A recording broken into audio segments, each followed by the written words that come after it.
Military Broadcast Radio, the station that's giving veterans a voice. Find us on the web at mbradio.us. Think of all that time. Every wait in the winter. All those hours no one else saw. Every sprint in the summer. Every sacrifice. Early mornings on the levee. Late nights in the film room. Bus rides to playoff games. Every bump in the road. Every moment of ecstasy. Every moment of doubt. Years wondering. Is it all worth it? It's all led to this. Man, I got this. It's a 60-minute drive for a 60-minute game. After all the miles we've traveled, we're almost there. After all the hours we've worked, one more can make us legends. After all that time, this is our time.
Caveman on the line.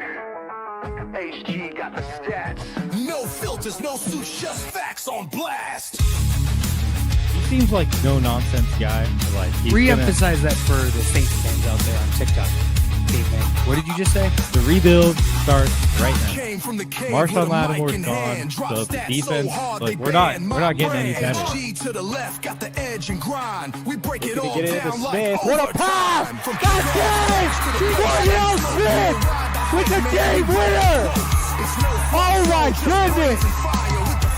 And that is why you have Aaron Fry pass the ball in. We roar from the base to the backfield floor. No filters, no fake control. We So real here. Like you have you have the best quarterback in the league, arguably, the best wide receiver in the league, and you've got the best edge rusher in terms of total sacks in the season. You're 4-7, and your playoff chances are hanging on by it. HG on deck, stats loaded and primed. Reading the field. Let's make it interesting. We're making it interesting. Come on. Give us the freaking one. Breaking down ball like a heat wave blade. Oh, no! Put him in there! Did not put him in there! We see through the hype. Call out the feet.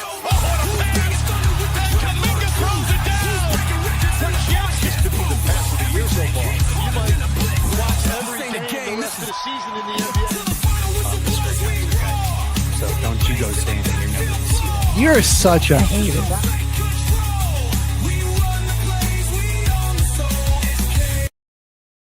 The station where our veterans' voices are heard, MBR Talk. Hey, thanks for tuning in. Welcome, Quack. Program are those of the speakers and do not necessarily reflect the views or positions of any entities they represent. Find us on the web at mbradio.us. For your You are looking live at Till the Final Whistle, everybody. HG and Caveman in the building, back with our weekly Wednesday episode. We're here on Christmas. But before we get back started, in here. I'm getting there. I'm getting there. We actually got to get started. ladies and gentlemen, We are, before everyone that's in our Pick'em League, don't give up. don't give up on the Pick'em League because there is still A one trophy. prize available there. It's your little mini Lombardi trophy. There's still 1 week left. So don't give up on the Pick'em because there's still a reward there. We did not mention that. I messed up. I beforehand. forgot to pick the first 2 games on Christmas. I had to just. I got another 0. We didn't do a show on Wednesday, so I forgot to pick again. Just like when we did our donations for at Valor Point, I didn't do my picks that day either because we didn't have a show. Ladies and Whenever we're not gentlemen, live. boys and girls of all ages. In our fantasy league, the Colorado Cavemen, 10-3 squad, took the dub, Champion. He got us. He won. and I've got my ring. Okay, Drunk now out put to it on, everybody. and HG has to kiss the ring. I'm not gonna make him do that. I'm not gonna make it. I'm not gonna make it. I already bowed, man. I'm not gonna make it. do that. This thing's beautiful. I'll be wearing this thing at work today. Gotta flex. If anything, My you boy came Joe's in gonna be last there. place, Joel. You should have to kiss the ring. Beautiful. I didn't come in last Yes, place. you did. I came in I think 8th or Let's 7th. see the final standings. You lost the 9th place game. Ouch. Throw me under the bus even more, dude. Shit. I at least came in 7th. All right. So Cavemen were 10-3. Second place, I took down JJ in the championship. Jimmy won the 3rd place game against my dad, who was 4th. Lucas came in 5th place. Whoop, whoop. 5-8 Surging up from 8th Seriously. place. 5-8 regular season record. But in that preliminary bracket, won those 2 weeks in a row. So got 5th. Holly was in 6th place, 7-6. HG in 7th at 7-6. Bro Nix Mohawk at 3-10. Adrian in 9th at 4-9, and Joel was 5-8 in last. So I was last. Yeah. Damn. Okay. All right. Before the regular season had ended, though, record wise, you weren't in last place. Oh. That was Mohawk. But So he's there's like 3-10. the basically just the placement brackets where you get to play to move up in the standings, the final standings. Before I talk about what I wanted to get on the mic to talk about, and then I'll leave. I want to talk a little crap. Mohawk, he's not coming into the studio, and he's chatting, talking about all these bets. I bet your ass to get back here in the studio, man. Yeah. Where are you, Mohawk? We need the Calling you Mohawk out. bets now. It's got to be a segment on here. We got to get the studio some seed money. Right? Well, hey, look, before I leave, one thing that I want to say, because I haven't been able to say it on Beyond the Headlines or the H Train Show, because we're doing it Friday, the debut. And one of the things I wanted to say is I'm grateful that you guys are a part of NBR, and that you guys had a good Christmas, and that you guys are back and healthy and stuff. There's a group that pitched in on a Christmas gift for the station, which it's a NBR banner. It's another studio like desk banner, so if we do remotes or whatever, we have another banner. We can be 2 places at once. But I just wanted to say to Tony, MJ, Tracer, Murph, man, there's many more. I don't have the list on me, but I wanted to say thank you guys. I really appreciate you not only thinking of me, but also keeping the mission at hand and keeping it alive. And because of you guys, that's the reason why NBR is still here. So I just want to tell everybody that I appreciate their effort, their work ethic. There's not too many people that will come in to a business and do a radio show at 6 a.m., and stay here till 2 p.m. And you guys do that. And I just want to say that I appreciate you guys, and I thank you for everything that you do. No problem. We appreciate you too, Joel. It's a special group we got here. I'm glad to be a part of it. Special ed. You are special. Okay, so I put it through the Ringling thing, ChatGPT prediction, and then I'll leave. Prediction right now is the Denver Broncos against the San Francisco 49ers for the Super Bowl. Cap or The tap? Niners are hosting the Super Bowl. Yeah. It's in Santa Clara. Whoop, whoop. Yeah. I low-key think the Niners are gonna win the 1 seed. They're just moving different out there with a fully healthy Brock Purdy.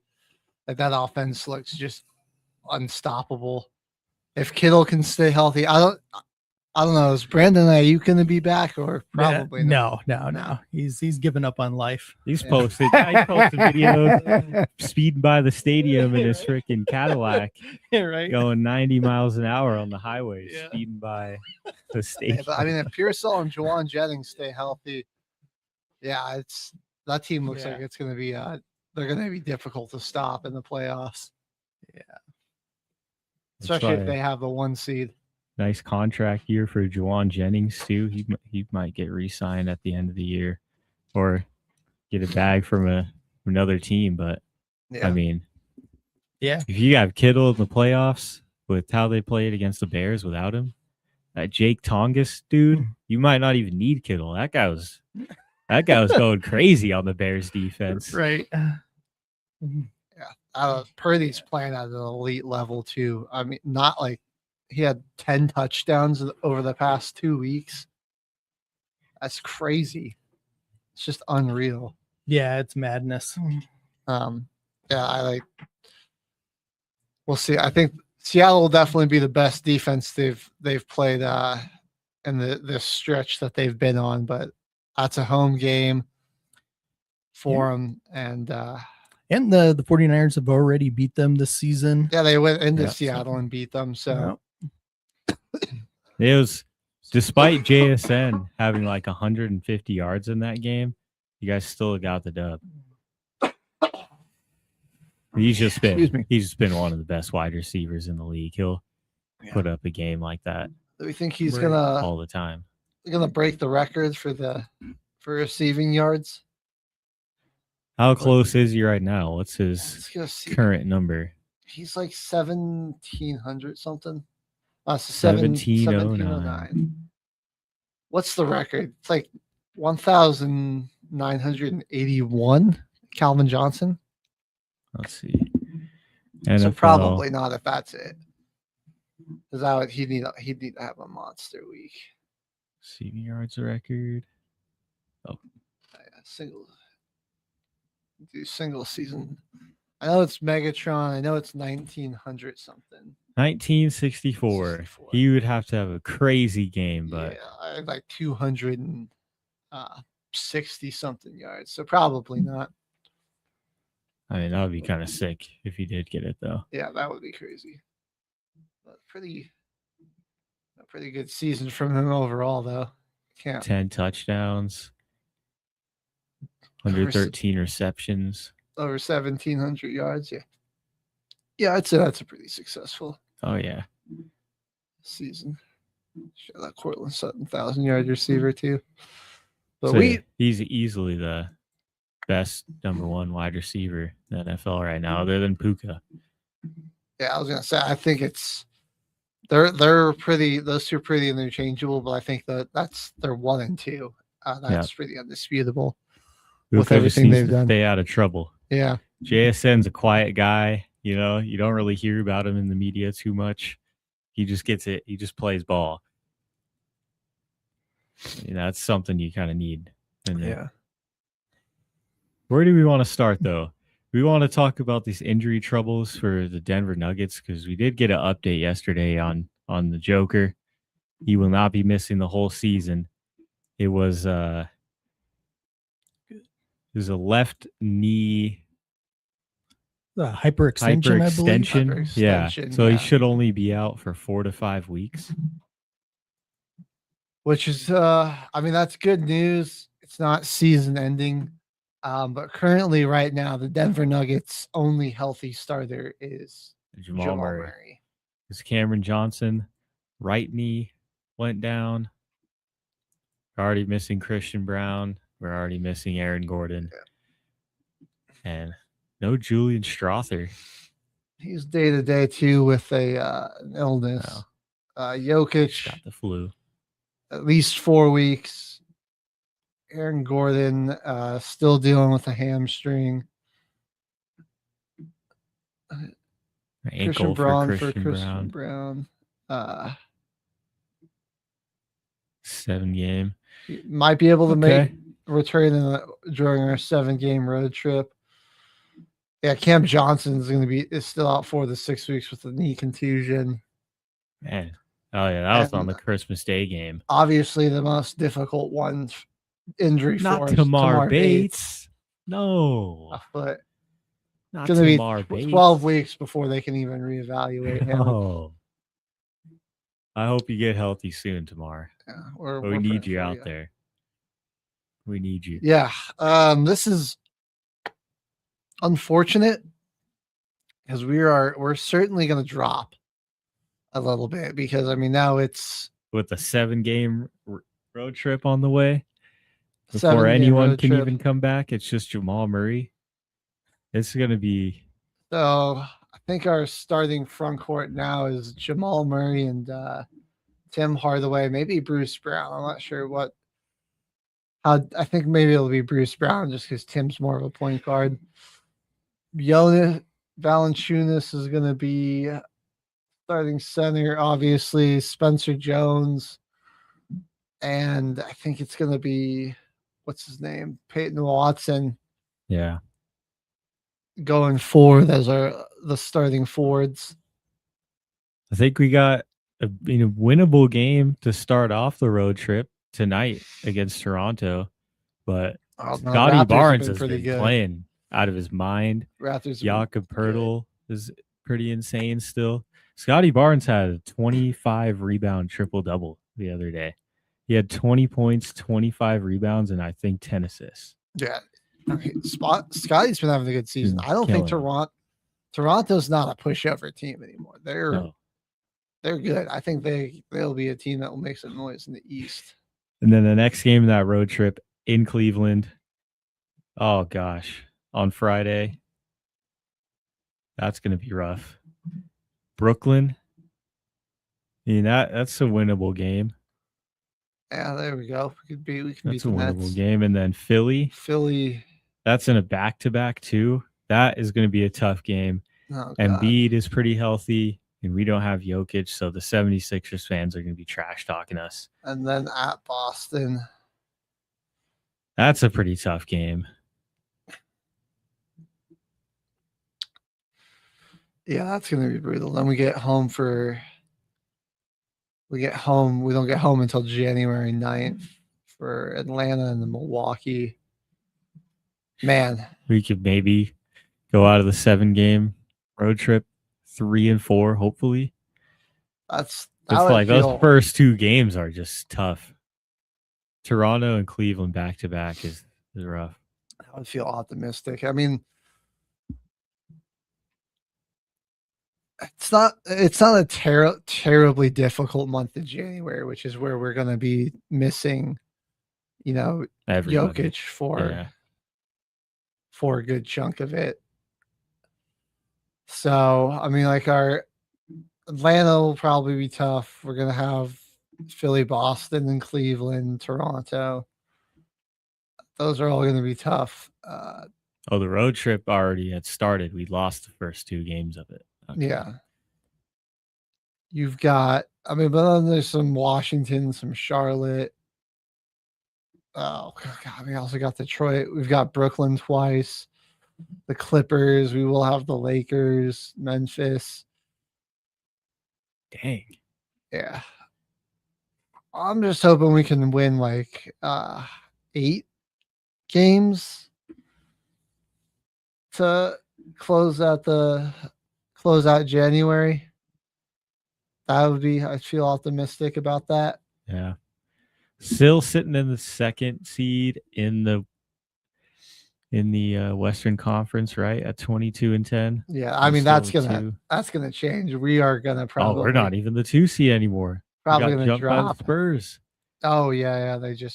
They're 23-9. I honestly feel like the San Antonio Spurs have a really good shot at being the 1 seed. I think they could come playoffs because they have the Thunder's number. They've got the head-to-head. They've beat them 3 times so far. Yeah, I mean, I knew they'd be good this year. Wemby was going to have a good year, but like they seem like a year ahead of where we were all projecting them to be. You know, They got a really long NBA Cup run. They were the runner-ups. I think they can use that as some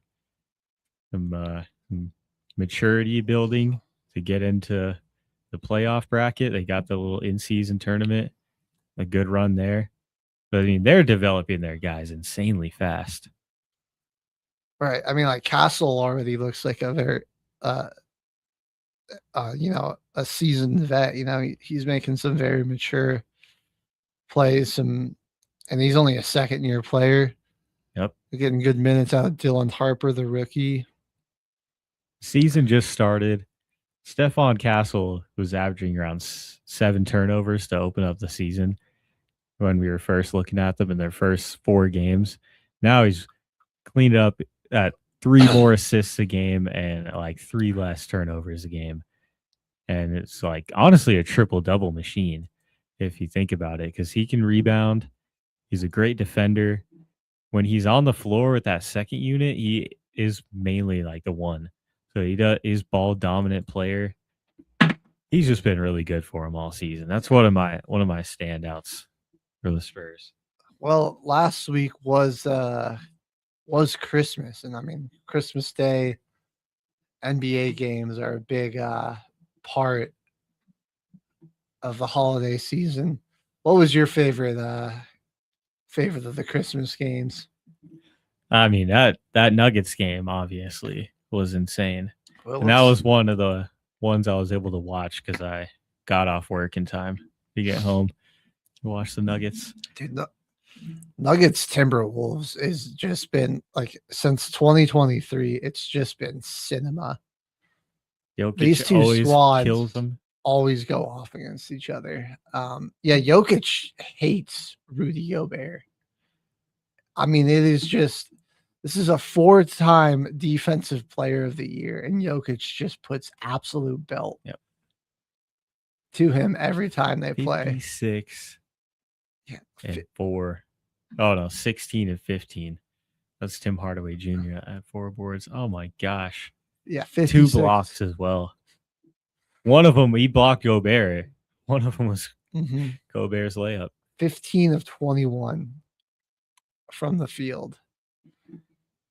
Jamal Murray had 35. And I mean, not to be outdone, Anthony Edwards and the Wolves, they had some guys pop off. Ant scored 44 before he got ejected.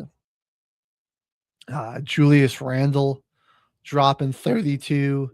Jaden McDaniels had 21. I mean, this was definitely the best game. I mean, Nuggets T-Wolves has really turned into one of the better rivalries in the NBA. I'm loving it. We got Spurs Thunder now, new rivalry. Nuggets Timberwolves emerging to be a new rivalry. I love it.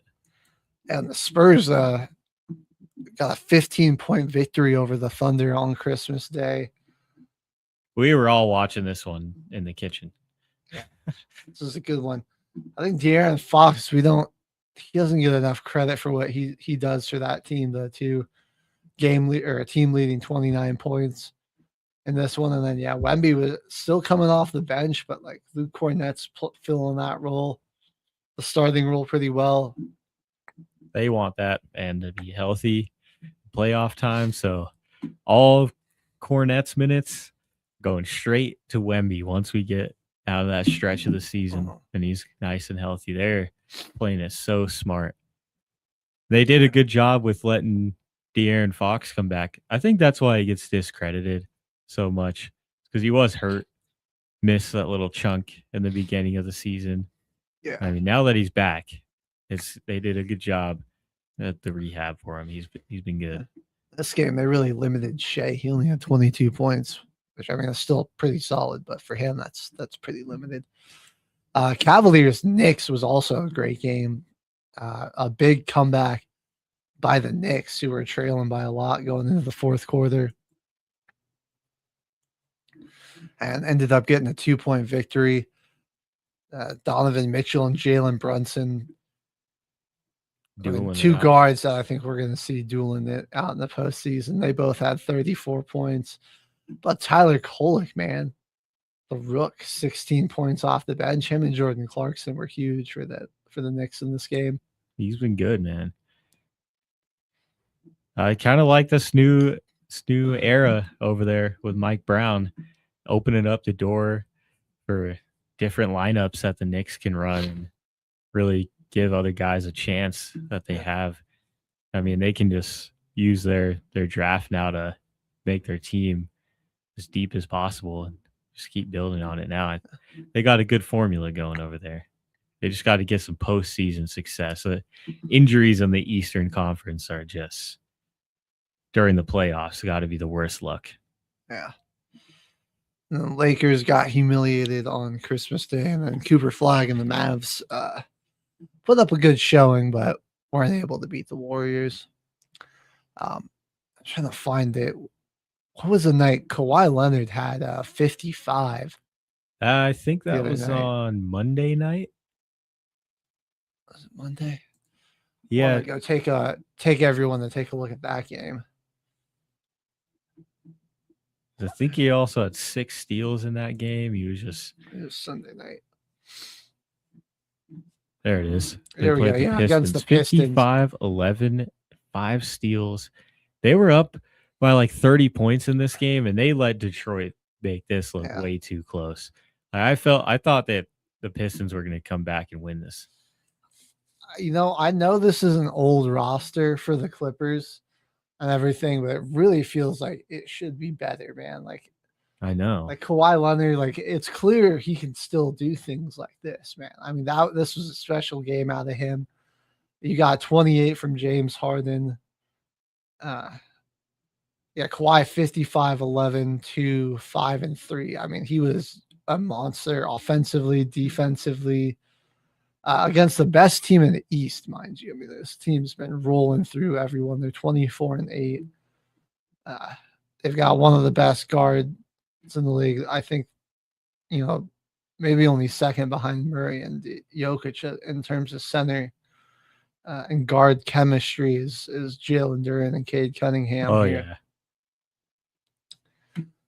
They're a really deep team, too. Yeah.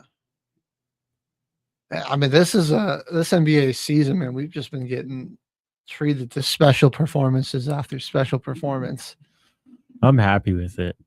So we're missing Jokic for a little bit, but we got to see him achieve 20, 30, 40, 50, and a 60-point triple-double, all against the Timberwolves.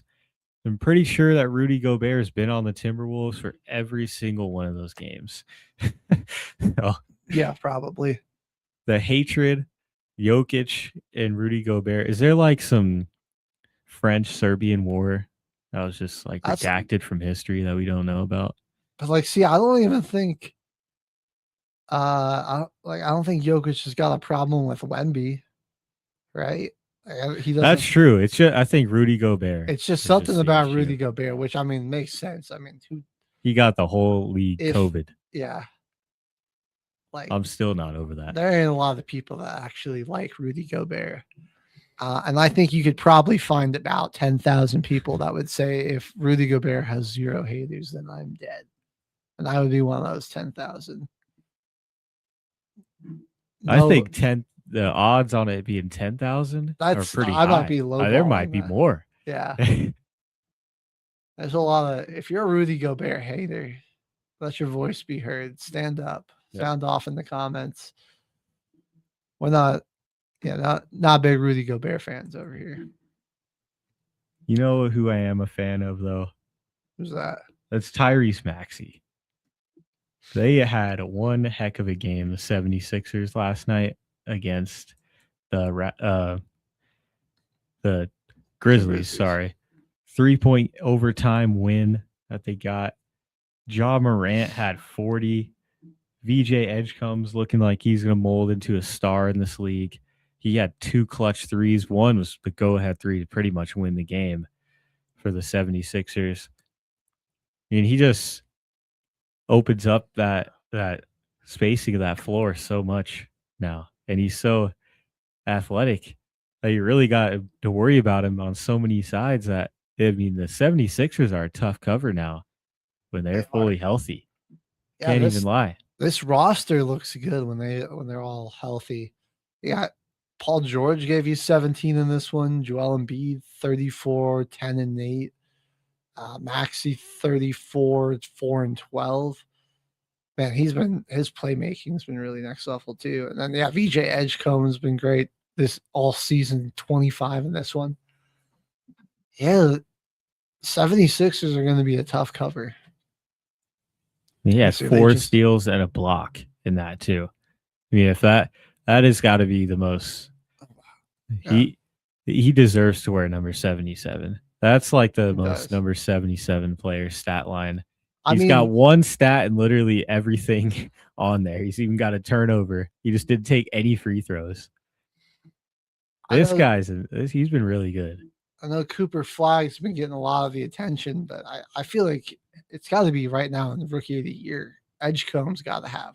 He's got to be up there. The advantage over him. I think he's just played better overall. I mean, Flagg's been a little more flashy the past, his past few games, but I think Edgecombe this season's been better overall. But I think it'll be tough to maintain that all season. Cooper is really coming into his own, but man, VJ has been like already a major contributor and starter in the 76ers lineup as a rookie. He had a little bit of a spook a few days before this game. Joel Embiid tweaked his knee, but he was playing in this game, so I can't even lie. He played pretty well. But I will say the Grizzlies got themselves a nice rookie too in Cedric Coward. Shout out to dude's named Cedric. But he's been a nice role player for them.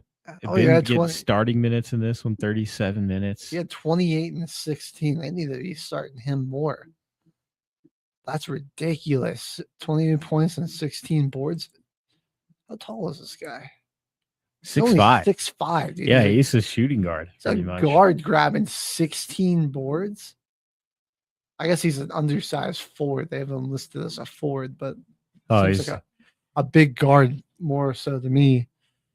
That's true because they have they got Jalen. Well, I mean, he's playing the shooting guard when that lineup's out there pretty much because they got Jalen Wells, who's 6'7", and then Christian Coloco is kind of like a big man for him. But yeah, he's been a really solid guy for him. And this is the players' team now, Memphis. They fired their coach.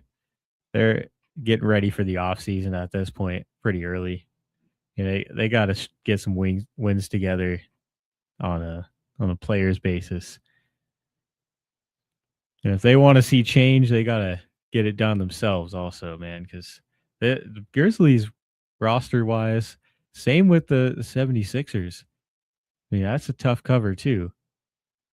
And Jaren Jackson's on fire. I mean, he's 4 for 12 in this one, but when he's scoring efficiently in 37 minutes, he's pretty good.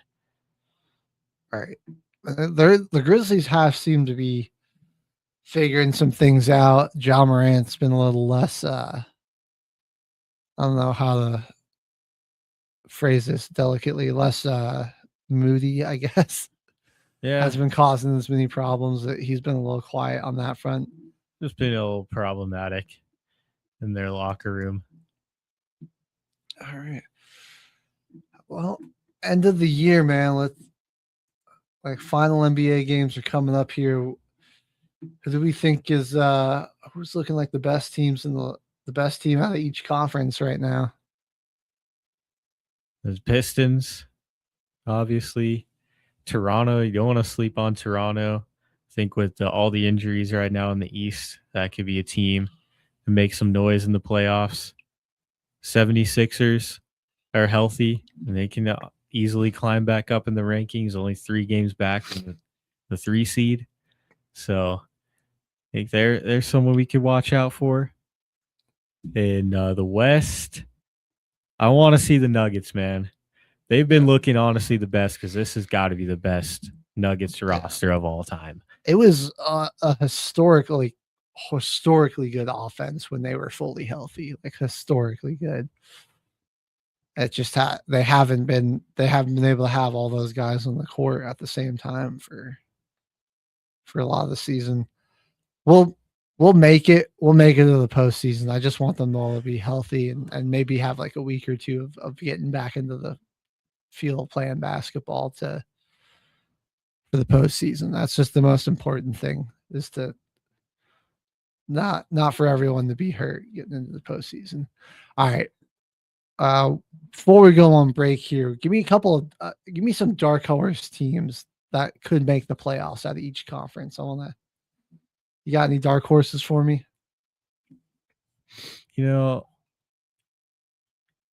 Potentially in the Western Conference, maybe the Utah Jazz could probably sneak into the play-in tournament this year, even though they've been kind of a mockery franchise for a while. I think they've been playing a lot better basketball than people expected this year.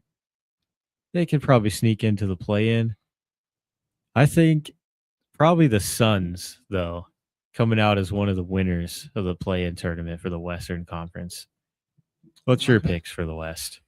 For the West, I'd actually say the Mavericks. They've been on a bit of a hot streak. Don't want to sleep on them. Too. Let's see, where's their most recent games? I think at the top. I don't remember which way it went, but they had been on a nice little winning streak. They have just lost 3 in a row, unfortunately, but they were putting together close games. They were putting together some good wins. I think if they can get it healthy with like Cooper Flag's been playing, I guess the health is the big concern, obviously, with what's his name, Anthony Davis. But I mean there's a good team there if they can. Oh yeah, they can put it all PJ together. Washington, Yeah, Derek Lively, Daniel Gafford. Still a pretty good team. I'm gonna surprise you all with one in the East. I think Charlotte.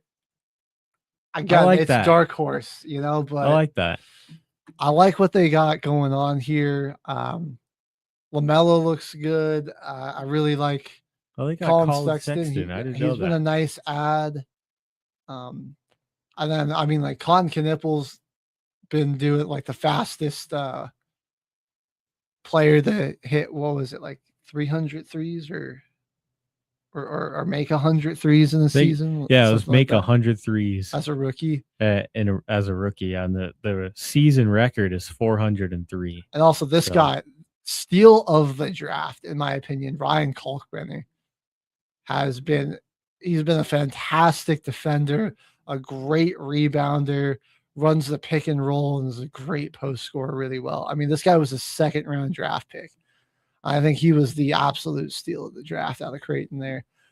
I mean, I thought for sure he was a first round grade, but oh yeah, he fell to them there. So there's a lot of talent here on the Hornets. I know it's the Charlotte Hornets, but it's a good young team. Brandon Miller still. Diabate, Trey Mann can give you some solid minutes. Zion James, pretty decent rookie for them. They have a lot of really young players. They still got Tijon, Miles Bridges out there. Mason Plumlee can be decent. Like I don't feel like their depth is terrible either. So they even have Pat Connaughton for some good little spot up 3 game out in the wing. He doesn't really play much, but I mean, so they're really not bad. That's not a bad pick for dark horse. So my dark horses, obviously, they're not gonna. Is it super likely? No, Let me but see the full standings here again. Two teams that I wouldn't be surprised if they found the way to put it all together. That is true. Dark horse. I think there's a lot of talent there that's just not being fully realized. Yeah. I don't really think the Bucks are a dark horse just because they do have Giannis. A top 5 player in the league, yeah. They got Giannis. He's just got nobody else. He just has no help. I feel they probably get a play-in spot. I don't even know if they're even going to make it into the playoffs at this point. But I'm going to go either Charlotte or Brooklyn as a dark horse playoff team. Brooklyn, probably not going to happen.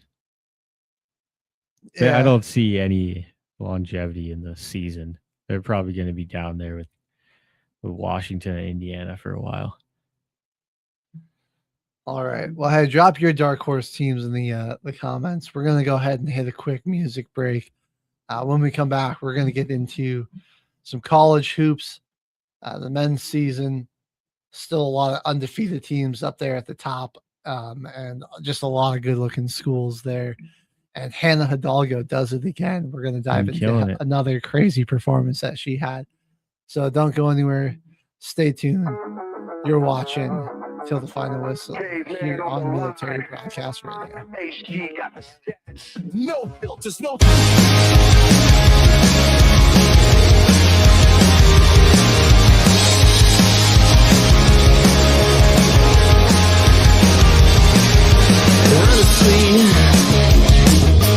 Hold on, things are dizzy, spinning rapidly. To miss another beat is such a tragedy. Now this moment feels like all eternity. It should feel so comfortable.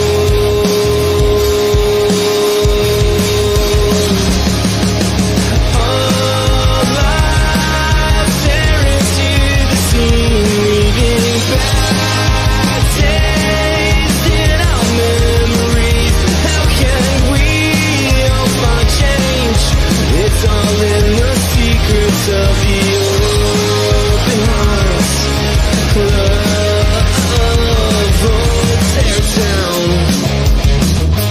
tear it down, there is no need to scream and shout.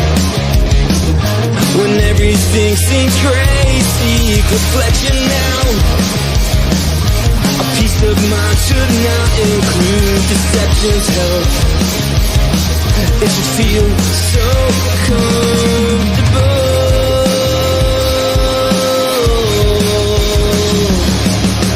All lies stare into the scene, leaving dry taste in our memories. How can we all find change? It's all in the secrets of the open hearts.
right, everyone, you are looking live at Till the Final Whistle. And, let's head over to the women's side here, man, because Hannah Hidalgo making a case to maybe declare for the draft to be the #1 overall pick with these stat lines that she's putting up. Because earlier in November 12th against Akron, had 44 points, 9 rebounds, and 16 assists. And a few months later, just literally the next month, 30-point triple-double with 13 steals. And she shot 13 of 17 from the field in this game. And I mean, it's against Bellarmine, a 2-11 team, but that's the first team in the ASUN conference right there. Bellarmine at 2-11 is somehow ranked first. Oh no, it's Austin, PA. Okay, they got a glitch up here. I was like, what the? But she's making a case to be the #1 overall pick in the draft right now. Regardless, that is incredibly difficult to do. First of all, just to post a triple double, but to get 13 steals. I mean, the strategy of that, the being able to be sneaky, tactful, just the instincts to know where the ball is going to be. I mean, because eventually they're going to start trying to keep it away from you, and they just can't. So I mean, doing one multiple steal game or one double-digit steal game in the season is already really impressive. But to do it twice and for one of those to be a 30-point triple-double, where you also pick up 10 assists, shooting 13 of 17, incredible, unreal efficiency. I mean, right there, the highlights right here. She just hits a 3. Gets a steal, runs down, gets a fast break layup. Next possession, gets a steal, fast break layup. They were up 43-13 in the first half. Before it's halftime, it's already 80-22. Oh my gosh! So she did most of this damage in the first half too, because I imagine she didn't play a whole lot. Yeah, only 22 minutes. Oh my God. You didn't even have to play that long at all. That is just barely over half of the game. So essentially did all of that 30-point triple-double with 13 steals in basically half the game. Just a little over that. All in that definitely, yeah, that's screaming #1 overall material. Right there. She's in her junior year right now, so still got another year under her belt to play in college if she really wants to. Now there's another team that's got a couple of #1 overall caliber players here, with the UConn Huskies, who are still undefeated, 13-0, and they're first in the Big East. Just coming off some impressive victories. They blew out USC, got a very convincing win over Iowa, and then just recently annihilated Butler 94-47. I think so they just started their Big East play then with that game against Butler. Oh, yeah. Beginning the new year is all conference play in college basketball pretty much. So last night, tonight. They've also played Xavier. New Year DePaul is going to be starting it off. Looks like the women's got it into it a little bit earlier than the men's. Yeah, I think they had some in-conference matchups sprinkled in with their normal non-conference. Because they've also played Marquette as well. And what a schedule they've had on here. There's they got Michigan they played Tennessee coming up. They played USC, Iowa, Louisville. A lot of top 25 schools on their resume already, too.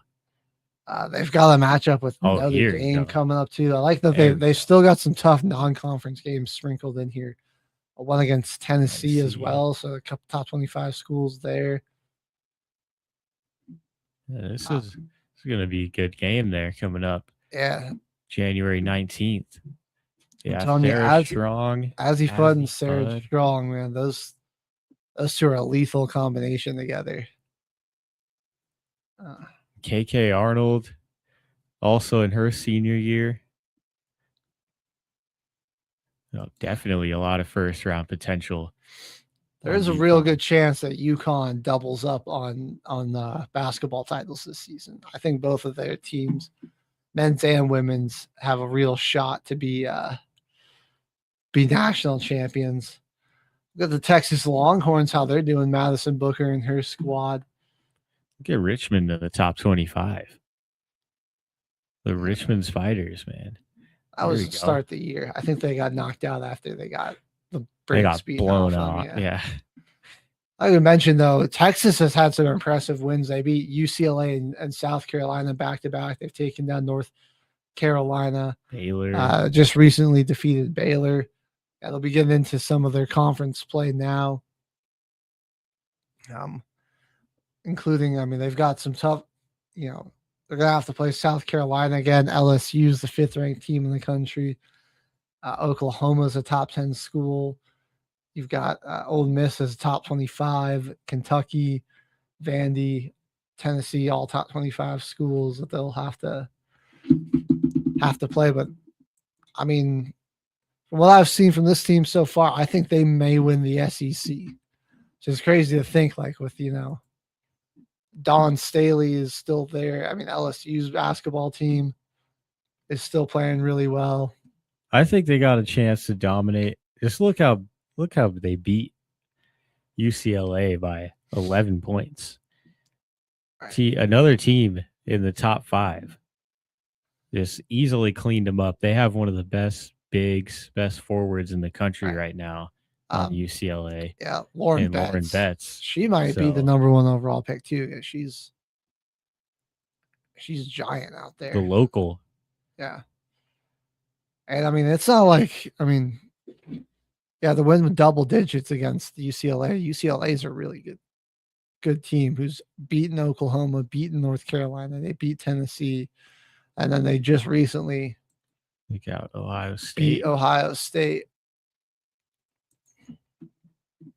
Actually, I heard this was a really good game here. 18-16 and 3 blocks. Oh my god. That's in this one.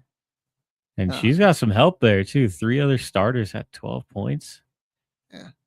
Jelani Cambridge on Ohio State was killing them though. 11 of 19. She dropped to 28.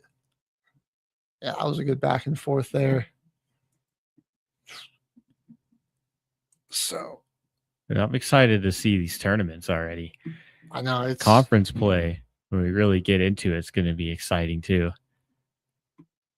There's just it feels like one of the more talented years on both sides. There's just a lot of really great teams that are just still like sitting at only like are undefeated or still only have like 1 loss at this point in the season. I mean, it's like we've seen some pretty tough head-to-head matchups as well. Team that I think we don't want to sleep on, man. USC still 10-3 despite no Juju Watkins, who's still set to return. Jazzy Davidson emerging as a new leading scorer right now. She's holding it down for him here. Earlier in the year, it was Kennedy Smith, so they got some other players stepping up to the role right now. I like that. That's really good. So they could get, if they can, I mean, they're stretching together some wins. They're first in the Big Ten. So if they can,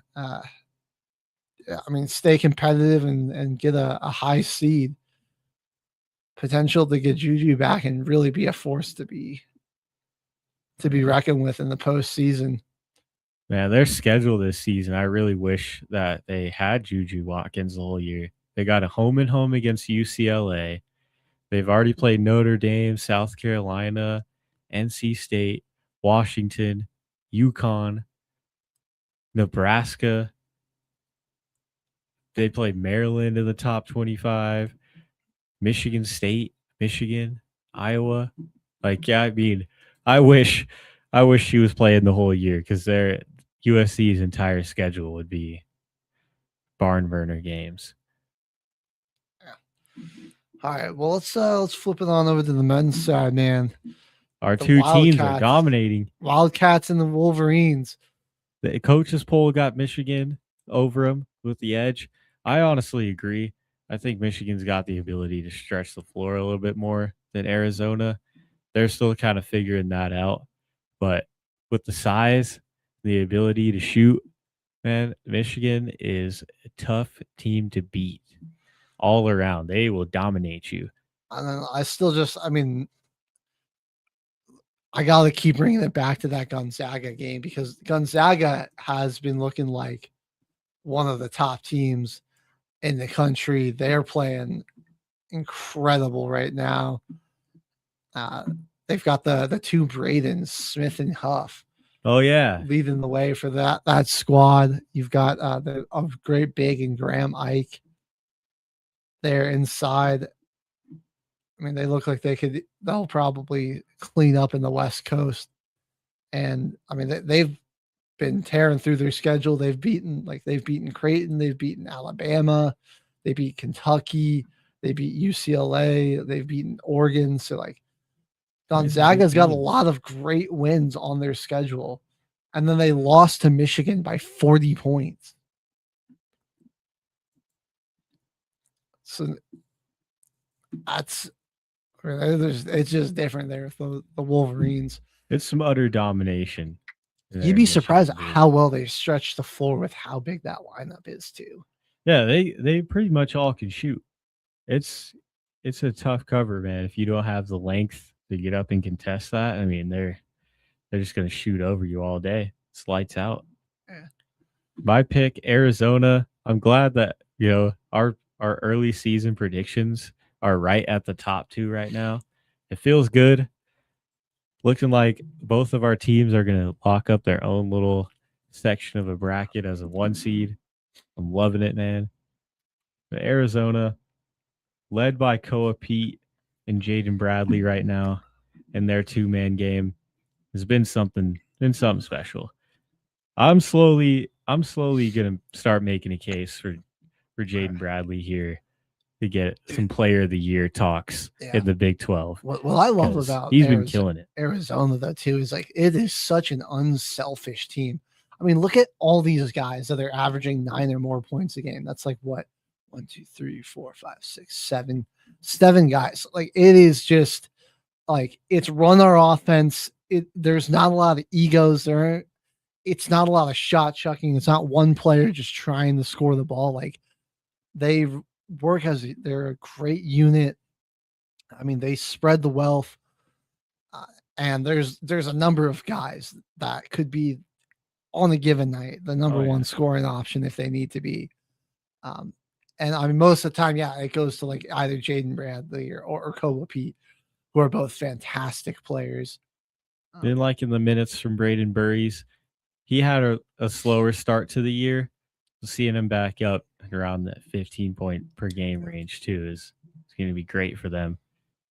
They are getting in. They play Utah coming up to start their conference play on January 3rd, but another undefeated team that's had some good teams on their schedule: Alabama, Auburn, UConn, UCLA, and the reigning champ Florida Gators to open up the year. So I'm excited to see what goes down in Big 12 play. Still a lot of teams in the top 25.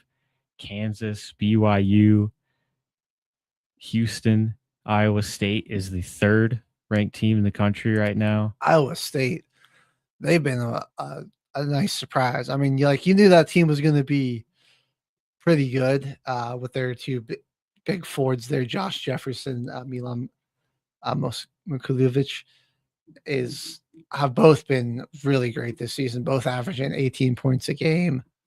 And they've just got a great supporting cast around them. But I mean, I think we realized like, oh my God, this team is actually like, they're like legit. They're a force to be reckoned with in the Big 12 after they go and beat Purdue by 27 points at home. Took down John Calipari St. John's. They're not John Calipari.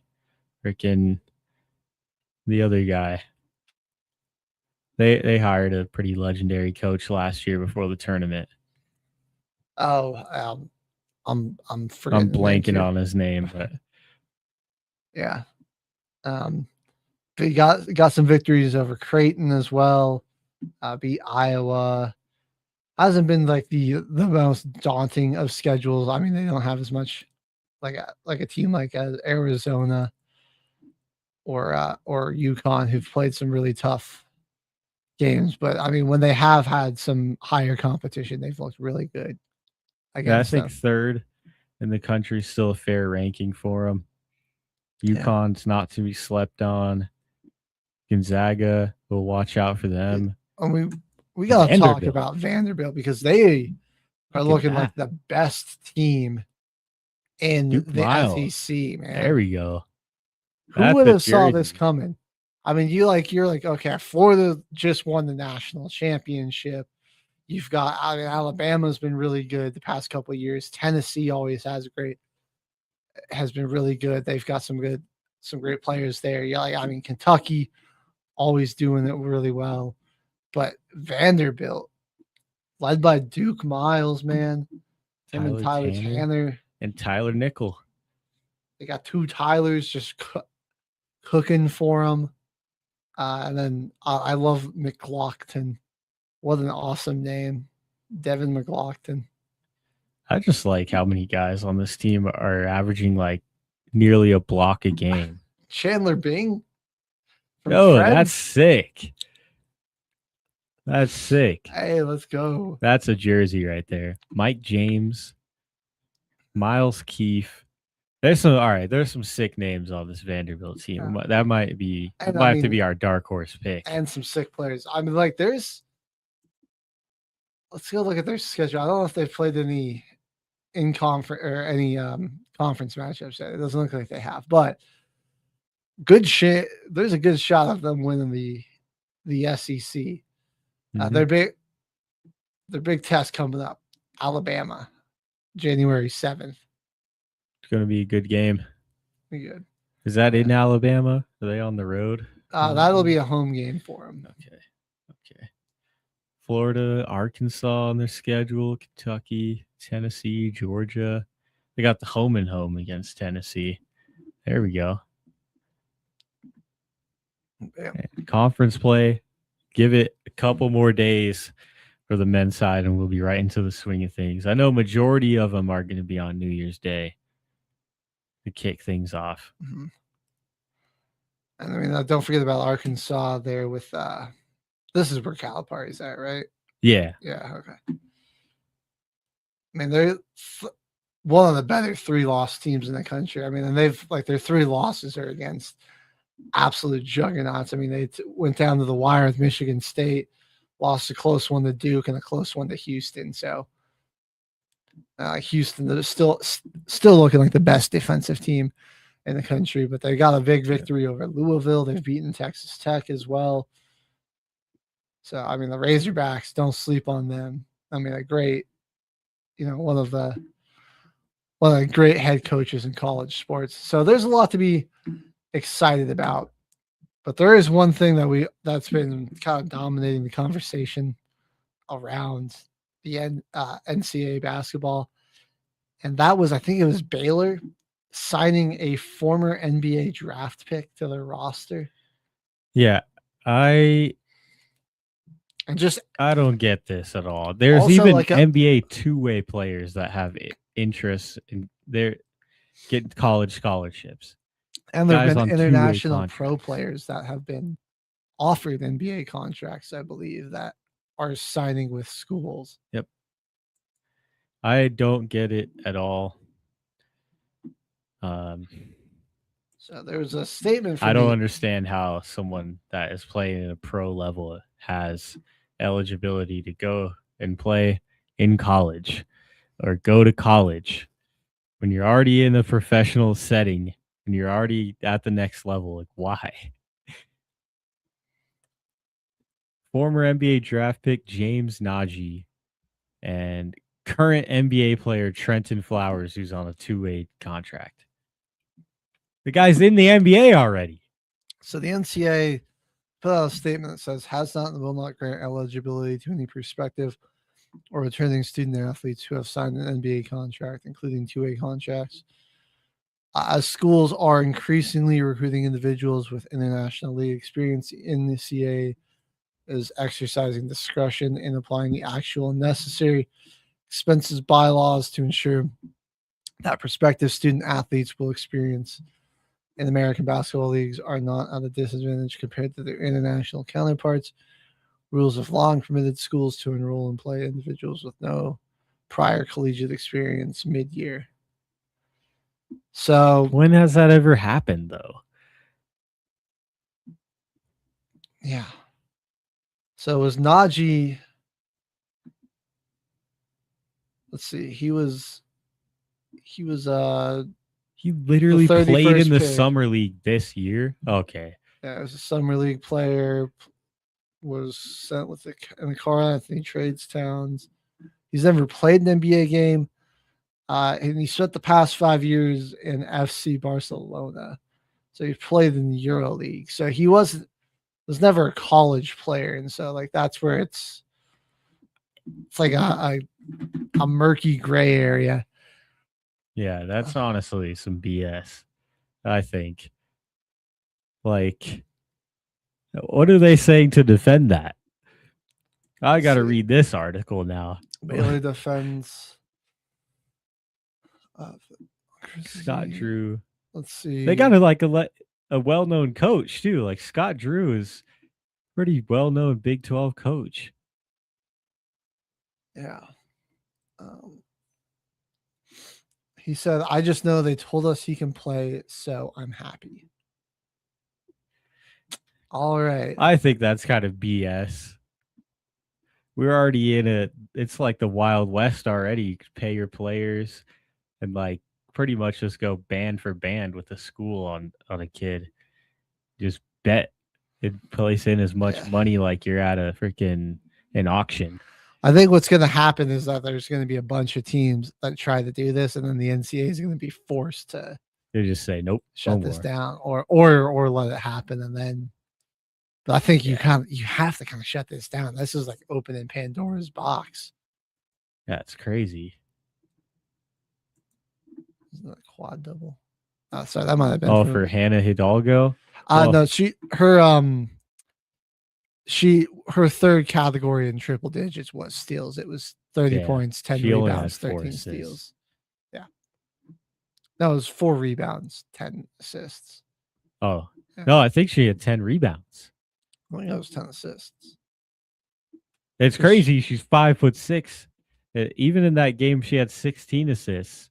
She had like 12 boards in that game too. Let's see. It was. Oh no, it's assists. Yeah, it was an assist.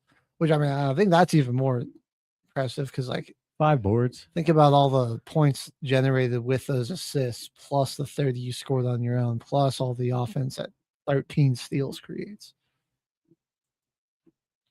It's wild. But back to the some coaches weighing in. I saw John Calipari was on Sports Center last night. Dan Hurley was saying that Santa Claus is delivering mid-season acquisitions. This bleep is crazy. Mark Few saying it's wild out there. We really don't have any organizational or any real rules right now. I don't think guys are. No.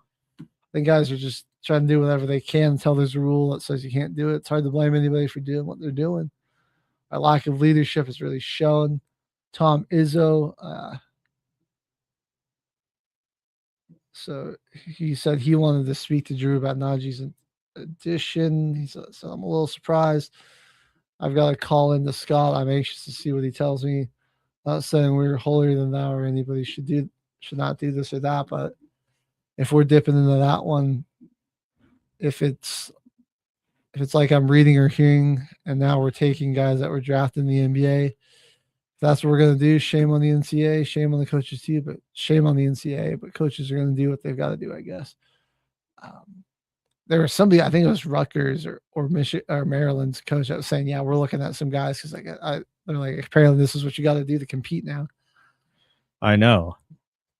So I don't know I don't think. Yeah, like I just think there's got to be this. This seems like somebody's taking advantage of a gray area here that nobody had really considered to exploit. I think if you've been to the NBA, Probably shouldn't be able to play in college.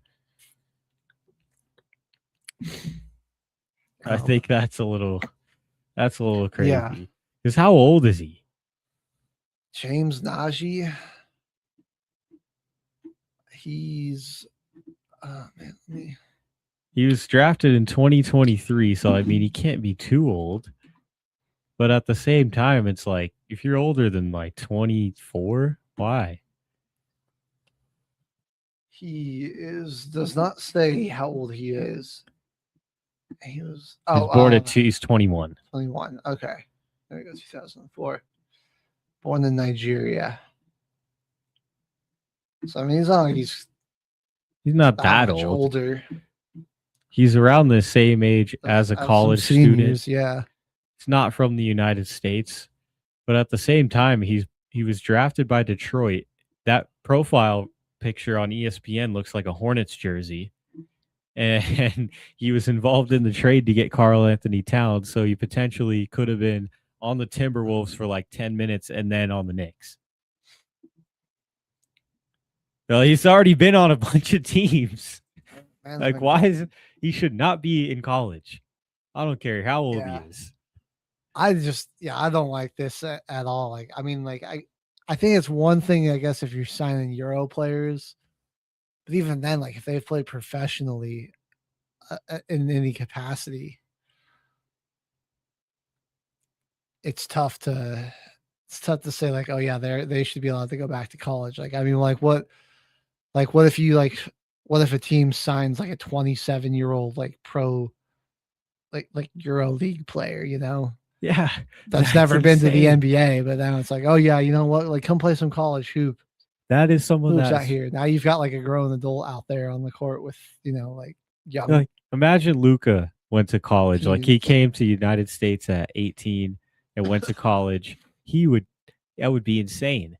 It would be like watching Wilt Chamberlain because he started playing pro in Europe at 13 years old. Right. Like Luka went to the NBA when he was what, 20? Yeah. 19, like something like that. 19, 20 years old. So I mean it's like, yeah, if you've got like if you find that the right kid that's been playing professional Euro League since they've been, you know, basically a teenager, it's so he was playing in the pros in Euro Leagues before he freaking even hit puberty. I mean, he had won like 2 championships in the Euro League before he turned 19. Like by the time he was 19, he had 2 European League championships. Like, we shouldn't be allowing this to happen. Yeah, please no. I think you just kind of have to shut it down, and it's like you can do a pro league or you can go to college, but you just can't do both. You can't go play in the Euro League and then come over and play in college and then go to the NBA. Like this is just opening Pandora's box, and I think you're gonna just the NIL is enough. It's gonna turn into the Wild West out there, man. I mean, the NIL is enough. It's gonna really just dilute the sport, and because you got fans imagining like, what if NIL existed when Bijan Robinson was in college?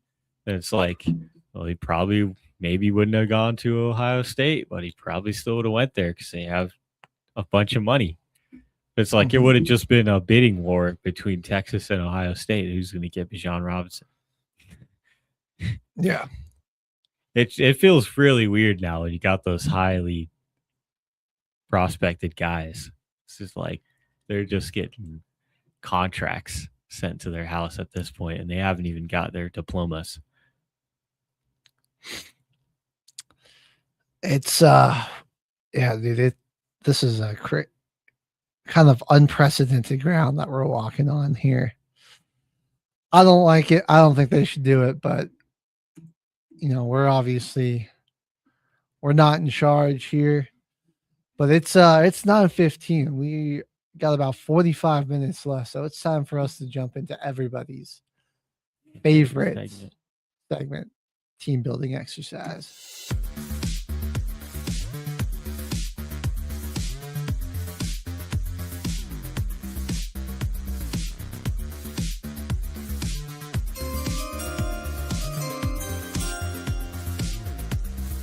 And I'm putting together a special team. All righty, everyone. We've got 20 running backs to choose from. We need to get 300,000 rushing yards in their careers. We need 4 numbers to double. So drop 4 numbers in the comments. We are looking for 300,000 rushing yards. We need to get that. We need to get that this week. We were really close last week, even though I did not think that we were that close. Yeah.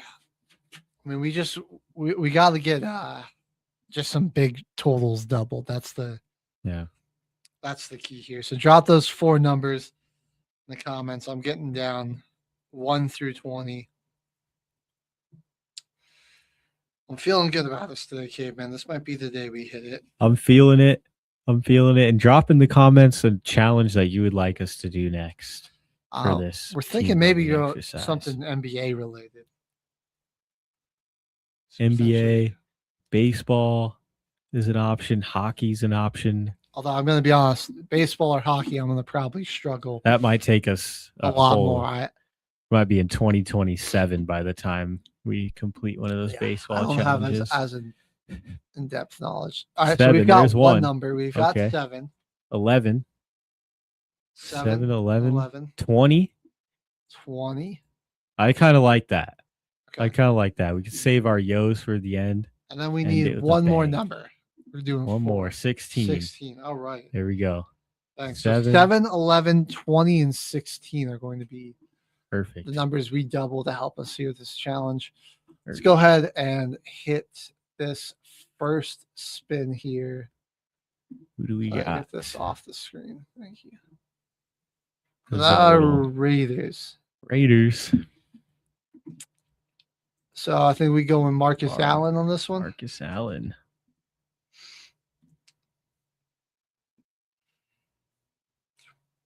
He had 12,243 yards. Oh. All right. Love that. Good start there. Shout out Marcus Allen. Make it full screen. Oh, here we go. Bang. The Bears. Nice. Walter Payton. Nice. That's one we wish we could double, but good to get it. We never get the Bears. 16,726 for sweetness. Awesome. Very good start so far here. What's our next one? We're going to get the Vikings. Okay. All right. Adrian Peterson. AP. It's going to be, I think it's 14,918. We've gotten him a lot, so there's a lot of options. Was that correct? 14,918. Nice. A lot of teams. Titans in 2021. Seahawks in 2021. Adrian Peterson was a Tennessee Titan. Lions, Redskins, Cardinals, and Saints. At the Miami Dolphins. Well, I think here we should do Ricky Williams, right? Yeah. Saints don't really have. Oh, Ricky Williams here. It's going to be 10,000 something yards. I think 9. Yep. 10,009. Nice. Some of these guys we get a lot, so I'm starting to remember. They got the the Buccaneers. Shady. Tail end of his career. Does Warwick Dunn have more? Or does LaShawn McCoy have more? I think Shady's got him beat by 1,000. He's got like but we could get LaShawn for like Buffalo or the Eagles. Do we want to risk leaving? I don't think it's that big of a difference. So I think might be more advantageous to leave him on the table. Just in case we get the Bucks again, something like that. Let's do that. Go with Warwick Dunn.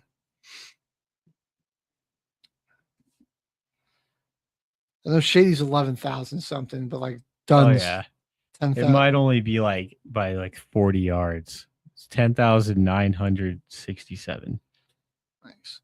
All right, we're coming up on our number 6. First 5 have been pretty good. And we're gonna get the Ravens. We'll take King Henry, who just added another 216 yards to that total. Nice. That is 12,892. Sweet. So he's gonna probably pass 13,000 yards, maybe this year, maybe at least by next season if he comes back.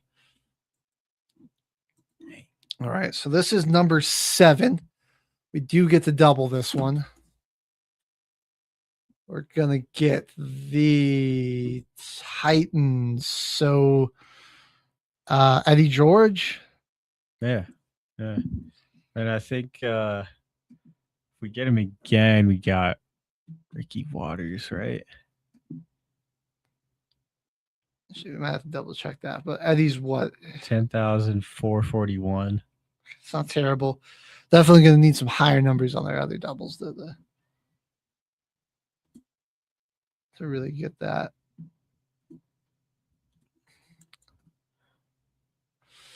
All right, so that's going to be times 2. We're going to go up here on spin number 8, and we get the Ravens again.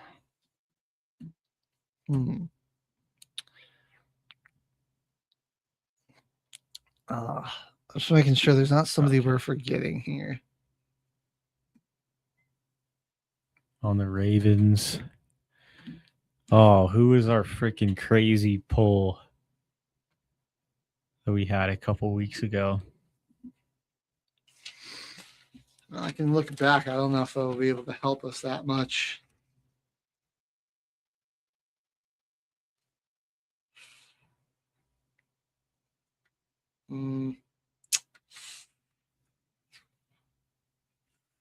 I'm not sure, man.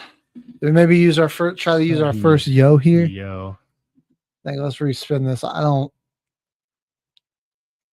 So there's somebody wild. It's so hard to picture them in the Ravens. 8K. There we go. All right, so that's the first one there. We'll respin this here. Get the Seahawks. The Seahawks. Trying to think who has more. Is it Sean or Shady or Sean Alexander? Or Marshawn? Because I don't think Shady plays for the not Seahawks. Shady, freaking Marshawn.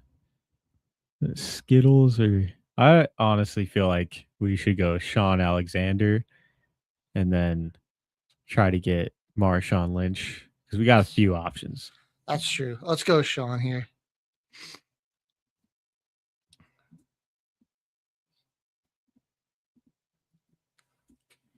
Got a couple of good options here. It's it's like SHAUN.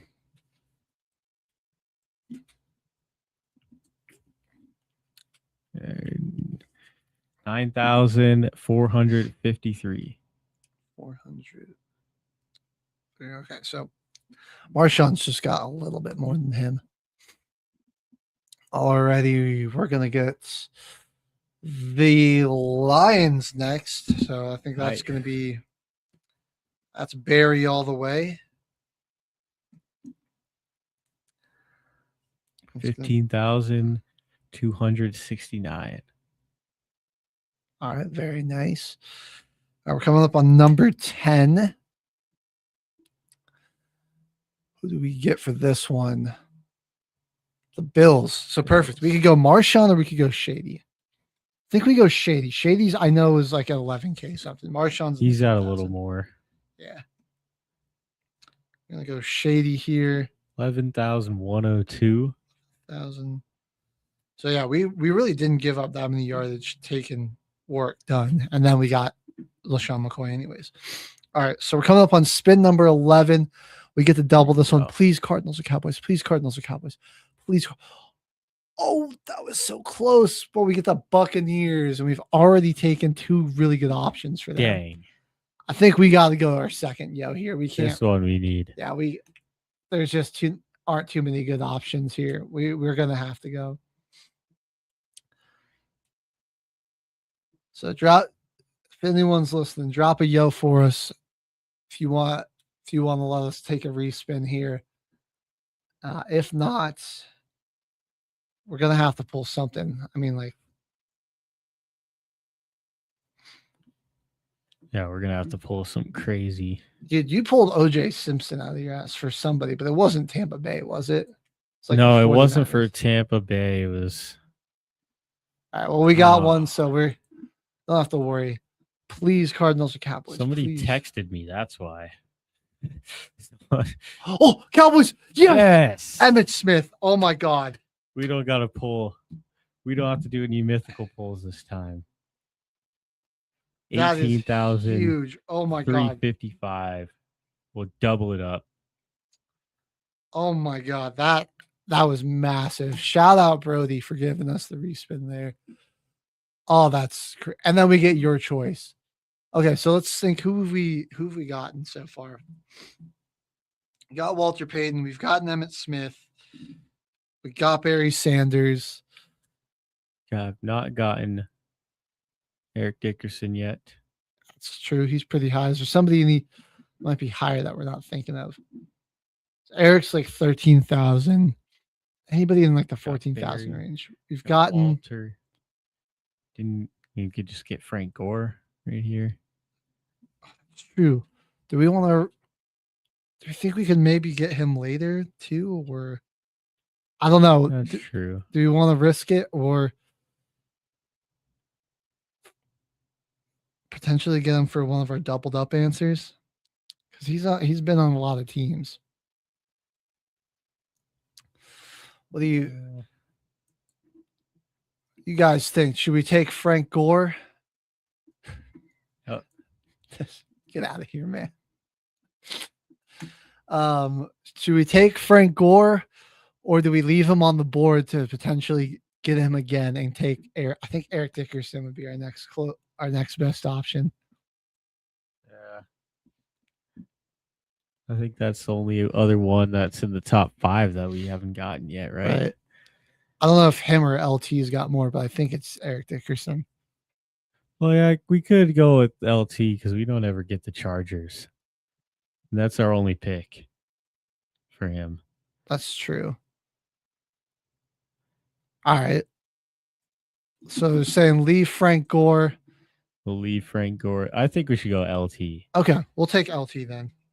I was forgetting about him. He's going to be 13,000 something. 13,684. Yeah, we only got 2 options for him: Chargers and the Jets. Okay. All right, this is a bit risky, but we got to take some risks to try to complete this. We're gonna get the Buffalo Bills. I think we got to go Thurman Thomas actually over Marshawn. Thurman's like 12K. We don't have Frank Gore yet, right? Well, I think we should still wait on him. Did Frank Gore play on the Bills? Yeah. That Golomite's been everywhere. Sure, I don't think we can get Thurman Thomas anywhere else. Then that's what I was gonna say. I think let's go with him. Terminator. The Terminator. We also got to forget. We can't forget the juice with the Bills. No way. He was a Dolphin. Oh, it was last year in 2000. What? That's 12,074. I'm never gonna remember that. All right. Boy, we're playing it risky, but I think that's what we got to do. We get the Jags. So this is Fred Taylor. Fred Taylor.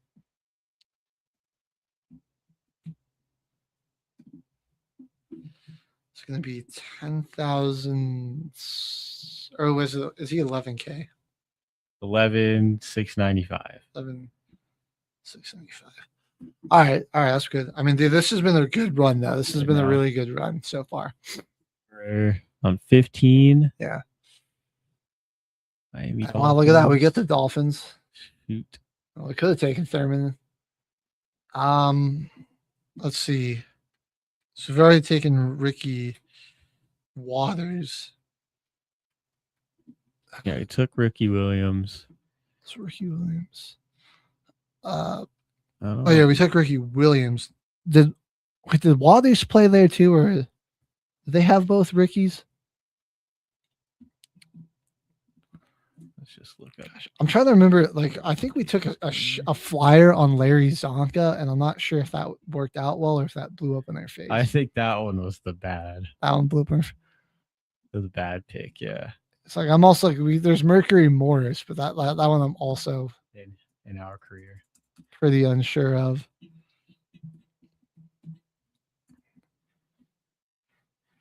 Niners, Eagles, Seahawks. Dang. No, okay. Dang.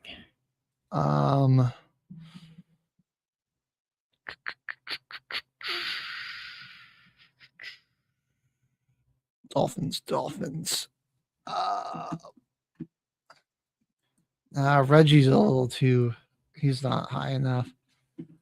I don't know. Do we use our final yo here or do we save it? I think we gotta save it just in case. We've already used 2. I think we should save it, but I don't even know who to pick. And they haven't had a lot of. I mean, we could take a chance on Mercury Morris. I just don't think he had the longevity. We could try it. All right. Let's give it a shot. We're gonna give it a shot here. Mercury Morris. Oh, 4,133. Dang. That was tough. Okay. Well, bit rough on that one, but that's okay. We're gonna get the Commanders. Okay. We get to double this one. This is I don't think we've done Clinton Portis yet. I think John Riggins has more. John Riggins. Do we have dude, did Frank Gore was Minnesota or was Washington one of his stops?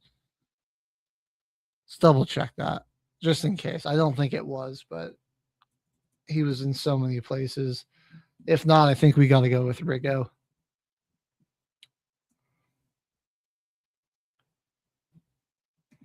Niners, Dolphins, Bills, Colts, Jets. Wait, so Frank Gore was on the Dolphins? That was our freaking crazy pull that we missed. Oh, bro, God dang it. We should have checked. At least Frank Gore is still up for grabs. At least we can still get him. All right, we're gonna go with John Riggins. That is that the AI thing. Maybe double check. That thing is terrible. It can go to his actual Wikipedia. Oh yeah, he was on the Dolphins in 2018. But not the Commanders. Okay. Not the Commanders, though. All right, I guess we gotta go John Riggins. Man, I cannot believe we should have double checked that for Miami. I don't know why we didn't. That's still 11,000 to double. We'll take that. 11,000 what? 352. That ain't bad. I can't believe we sold like that, man. We still got one more respin.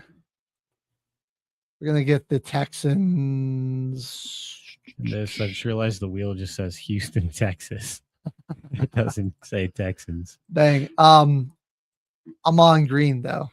Yeah, that's where right. he finished his career out there. I gotta remember that. And as a Texan. Houston. 9,205. All right, that ain't bad. That ain't bad. Oh, Okay, we got 3 more. Gonna get the Saints. All right, let's pull some Saints running backs. Deuce McAllister, Mark Ingram, Alvin Kamara. What do you think Kamara is? Darren Sproles. How long has he been in the league? I think he's our leading rusher. I think he's got at least 9,000. Do we rip Alvin Kamara?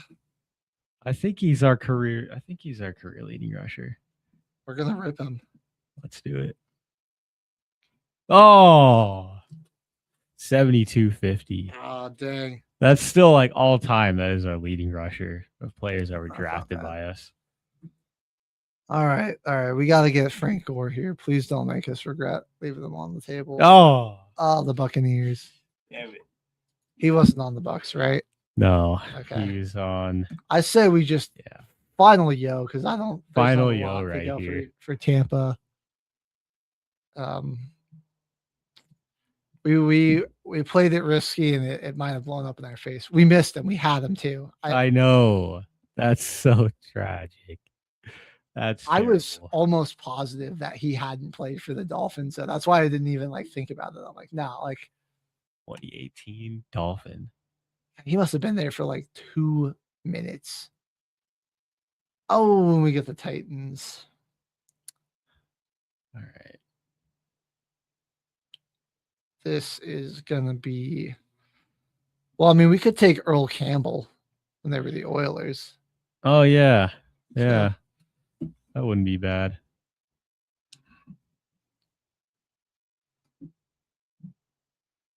Nice.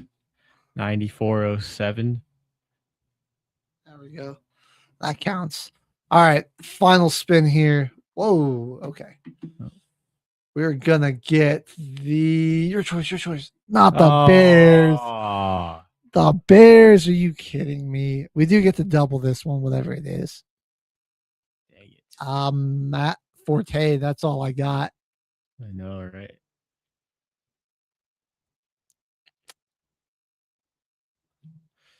We go. You know what? I say we might just say screw it. Rip Matt Forte. Because I mean, the only other back I could really think of that might have done something was Gale Sayers, but I don't think Gale Sayers played for long enough. So we'll just go Forte. That's not too bad.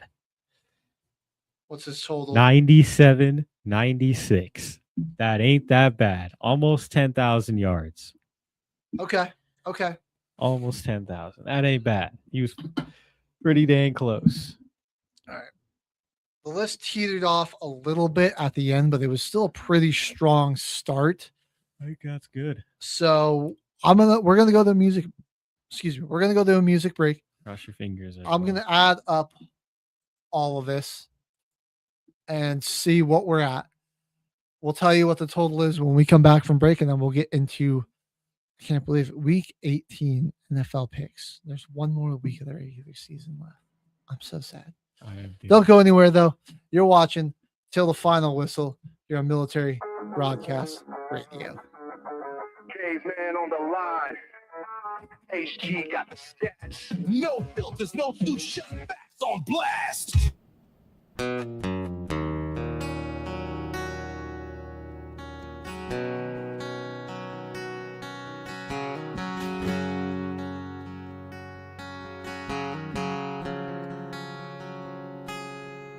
Another regular day, nobody knows. It's that time, he's coming home to them from a foreign land. He pulls up, his mama cries, looks at daddy with tears in his eyes and says, nothing feels better than this. Couple of months go by and no one sees. Something just ain't right, all he wants is peace. He needs help, but he don't know the path to take or the way to go to be free and put his mind at ease. We will help, 'cause we can't stand to see a soldier go to God by their own hands. We will do everything we can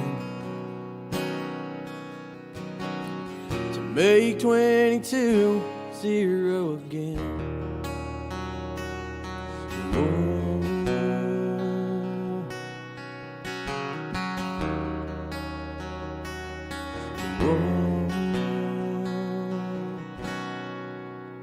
He gets help, but he still feels off season out on the TV about a dog batting said, this is a man's best friend. Whoa, so he goes one day and he picks it up. Never thought a dog could bring so much love and put a smile on his face. But he's finally found a saving grace. He needs help, but he don't know the path to take or the way to go to be free. Put his mind at ease. We will help, 'cause we can't stand to see a soldier go to God by their own hands. We will do everything we can to make 22-0 again.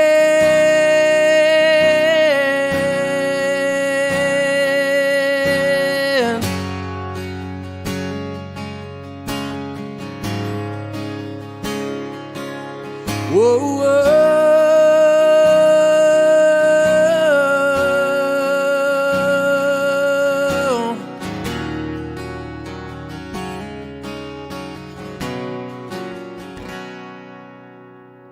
He needs help, but he don't know the path to take or the way to go to be free. Put his mind at ease. We will help, 'cause we can't stand to see a soldier go to God by their own hands. We will do everything we can to make 22-0 again.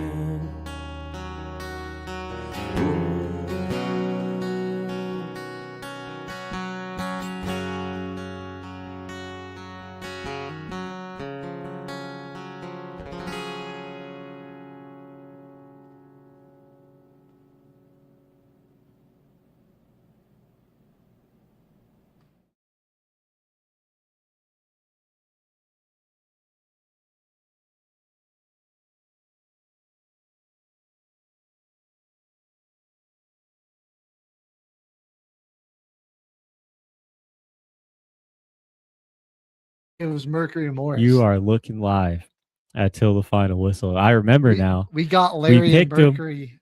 flipped. We picked him because we Oh my god, guys had the same name last week. So we failed the challenge again by 3,000 yards. By, So if we pick 6,000 actually. 6,000. Our official number was 293,807. So if we pick oh my god, the Larry Zonka, the Miami Dolphins incident is what this is going to be called. How whoever they play, I'm picking them to lose. we had Patriots. So like there were several options that we could have taken, and we quite literally picked the worst one, the worst possible one we could have. That is the sole reason we didn't beat the challenge today. God dang. And we're gonna have to try it again next week. One spin. Got our wires crossed. God dang it. That's tragic. We're never if we can take Frank Gore, we're not leaving him on the board. We made that mistake. We can't do that again. And then we left him too many times. Larry Zonka's all right. We were thinking of Mercury Morris's rushing total, but we thought it would belong to Larry Zonka. Man, Tragic. This is gonna haunt me for a while. We had tragic. that was the run, and we butchered it. Tragic, man. What are you gonna do? Tragic. We'll get them next week. That just means next week's our week. Next week's our week. We got Pick'em now, the last 15 minutes of the show. And we've got Saturday night football again. 2 games on Saturday. This one, both of these two teams need help from other division opponents. The Panthers need the Saints to lose, and the Buccaneers need the Falcons to lose. Carolina and Tampa for the NFC South on Saturday. I'm going with the Panthers.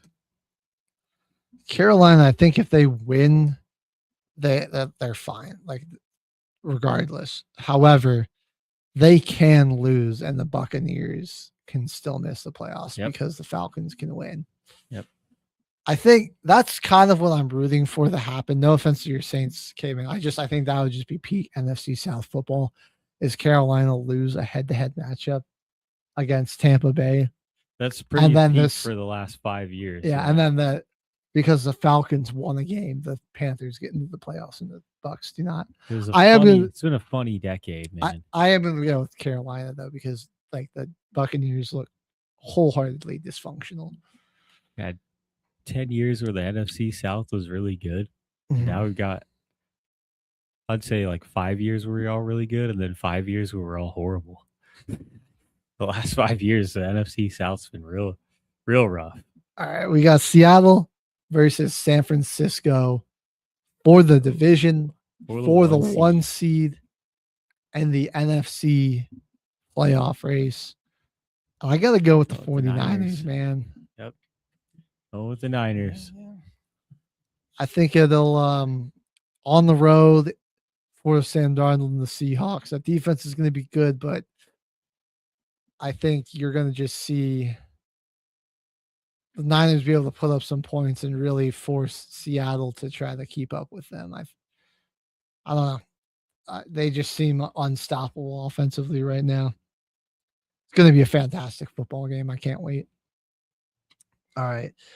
The New Orleans Saints versus the Atlanta Falcons. This is a tough one. This is going to be a really good game. It's a tough one. It's going to be a really good game. Hey, man. I'm up rooting for the Saints to finish out 5 straight and Shuck just lock up Rookie of the Year. But this is going to be a really, really good game. Yeah. They might even, honestly, kill us, dude, because Bijan Robinson is insane. I'm giving the edge towards Atlanta because this is looking like they're playing like the Atlanta team that we all thought they were going to be the whole season. Obviously, they weren't. But the offense is clicking. They're playing on an elite level. At this point, they're just playing to give the Rams a worse pick because they don't own their first round pick. Yeah. And that's something to play for there, right? So I think this will be December versus 3-1 team in December. And 2 red hot teams. I low-key feel like this is going to give some shades of like Drew Brees versus Matt Ryan, but it's Tyler Shuck versus Kirk Cousins. Tyler Shuck and Kirko, man. It's going to be wild. Yeah. I'm ready for the magic. All right. Sunday in Ohio, the Battle of Ohio to end the season. Myles Garrett to break the record, but the Bengals still win. Yeah, I think Garrett's going to break the record, but the Bengals are going to win this game. They're looking good. And yeah, Shador's decision making is still leaving some things to be desired. All right, Houston hosting the Indianapolis Colts. So here, the Texans, they need a win and they need a Jaguars loss to clinch the AFC South. I think, rookie quarterback Riley Leonard on the road against that defense, good recipe to win the game. I don't think the Jaguars are going to lose to the Tennessee Titans at home, though. So, unfortunately, you'll win Houston, but Jacksonville is going to clinch the division. Yeah. Was a really good bounce back season from them, though. Texans and Jags, they swept looking to sweep the Colts and the Jaguars, and then they would have split against each other. So, an 0-3 start really just what That killed hurt Houston, and losing to Denver Broncos. All right, Green Bay versus Minnesota. Because both teams played the Broncos. The Packers going into Minnesota. I mean, this is a very motivated looking Vikings team. I mean, and for the Packers, you're locked in. Shuck you too, man. Saints are gonna win. Packers are locked into the 7 seed, right? I just can't. I don't see them having a whole lot of reason to play their starters, and I just think for that reason, with the way the Vikings are playing, I'm kind of smelling an upset here in a sense. So I'm gonna go with the Vikings. I don't know who's playing it, even if it's like Max Brosmer, but yeah, I don't know. Just I think he had 50 yards last week. Yeah, they had a total of net 3 yards passing. So oh god, they still won. But like I think they're just gonna, run all over Green Bay again if what Baltimore, if they can do even half of what Baltimore did, they should be all right. All right, the New York Giants hosting the Dallas Cowboys. Meaningless game. Dak Prescott can pad his stats to end the season. I'm gonna go with the Cowboys there. Jets are gonna get smoked. Yeah, the Jets are probably gonna get. That is a team in shambles. There looks like there's no hope. There's not like there's nothing. I don't know if Josh Allen's gonna play. I don't like. You can't. You're gonna be a wild card. Is there any point in risking him? Probably not. Maybe the Jets will still get their first interception, but I think regardless, that's such a dysfunctional team. I think Buffalo's going to win at home. Chicago versus Detroit to end the season. Bears need some things to happen. Actually, I don't think they can technically clinch the 1 seed anymore, can they? I think they think they would need the 49ers to lose, but then I think that would just give Seattle the 1 seed. I think it can only go to Seattle or San Francisco at this point. Will their starters play is the question then. Might go with Detroit just for that. Yeah. I'll change that. I don't know. I'll see. That one I might have to change. I just don't know if there's going to be much reason for Chicago to play their starters. You're kind of locked into. Maybe there might be some positioning to try to get the 2 seed, because they've got the same record as the Eagles, right? They're both 11-5. Yeah. I am going to go Chicago because I think Chicago gets the 2 seed if they win. But if they win, as long as they win, but if they lose and the Eagles win, then that would flip flop. And I think Chicago would rather take a banged up Green Bay coming into Soldier Field over potentially having to host the LA Rams or Seahawks, whoever that might be. All right, Chargers, Broncos. Broncos just got to beat Trey Lance to clinch the 1 seed. I'm going to go with them for that. It's not even Justin Herbert. Yeah. So Trey, he's mobile, but behind that defensive line, or behind that offensive line with our defense, that should help take care of business. And then Broncos just continue to play your ball control offense. All right, Kansas City versus Las Vegas. It's in Vegas. I'm torn here, right? Because the Chiefs are kind of like their roster's really banged up. They're down to their 3rd string quarterback, who did not look very good. However, the Raiders need to lose to just basically clinch the number 1 pick at this point. I think they could still lose, and as long as even if the Giants lose, they still have that. I just don't know if anyone else can beat them. I'm gonna go ahead with the Chiefs, honestly. I think their defense is still going to be playing good enough to at least with some spirit in the last game of the season. Whoever's playing quarterback for the Raiders is probably going to have a tough day. I mean, I don't know if anyone's going to even.